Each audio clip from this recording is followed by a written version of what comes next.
ఈరోజు చివరి రోజు. ఈరోజు మనము మందమరి పట్టణంలో సీఎం వారి అఫీషియల్స్, యూత్, తర్వాత లయన్స్ క్లబ్, స్కూలు ఆవరణంలో మన ర్యాలీ స్టార్ట్ చేయబోతుంది. మన పిల్లలకు ఒక అవగాహన కల్పించాలి. మాదక ద్రవ్యాలు వాడకం వల్ల కలిగే నష్టాలు, అవి ఏ రూపకంగా ఎలా జరుగుతున్నాయి, ఎట్లా వాడుతున్నాము, వాటి యొక్క దుష్పరిణామాలు ఏంటనేది వక్తలందరూ ఎక్స్ప్లెయిన్ చేయడం జరిగింది. మనము గత సంవత్సరం నుంచి కూడా ఎంతో శ్రమించి మనం కేసులు పెట్టడం ద్వారా, తర్వాత రిహాబిలిటేషన్ సెంటర్కు పంపించడం ద్వారా కొంతవరకు సఫలీకృతమైనది, ఇంకా పూర్తిగా కాలేదు.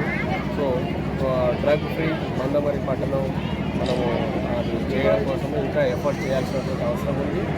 దానికోసం అందులో భాగంగానే మనము అవగాహన కార్యక్రమాలను మనం ఏర్పాటు చేయడం జరిగింది. సో ఈరోజు చివరి రోజు మనం ర్యాలీ ద్వారా డ్రగ్స్ యొక్క వ్యతిరేక దినోత్సవం లాస్ట్ డే ఈరోజు ర్యాలీ చేసి అవగాహన కల్పించడానికి ఇక్కడికి గ్రౌండ్ రావడం ర్యాలీ నిర్వహిస్తున్నారు. ఈ నెల 20వ తారీఖు నుండి ఒక 1 వీక్ యాంటీ డ్రగ్ వారోత్సవాలను నిర్వహించారు. ఈ కార్యక్రమానికి ముఖ్య అతిథిగా బెల్లంపల్లి ఏసీపీ శ్రీ రవీందర్ సార్ గారు వచ్చారు. వారు తర్వాత మందమరి పట్టణ సిఐసి శశిధర్ రెడ్డి గారు, రాజశేఖర్ ఇన్స్పెక్టర్ గారు, లయన్స్ క్లబ్ వారు, సింగరేణి అధికారులు మరియు పట్టణ ప్రముఖులు, పాత్రికేయులు అందరూ ఈ కార్యక్రమంలో పాల్గొంటున్నారు. దీని యొక్క ముఖ్య ఉద్దేశము డ్రగ్స్ నిర్మూలన కార్యక్రమము. మరి వక్తలందరూ చెప్పారు డ్రగ్స్ వలన కలిగే నష్టాలు. మరి విద్యార్థులు ర్యాలీలో పాల్గొంటున్నారు.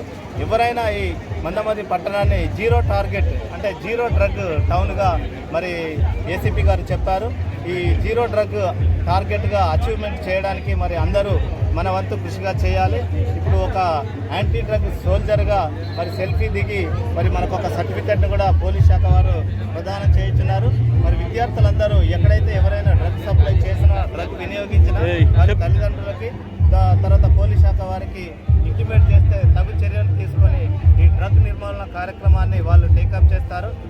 ఇదొక పెనుభూతంగా సమాజానికి తయారైంది.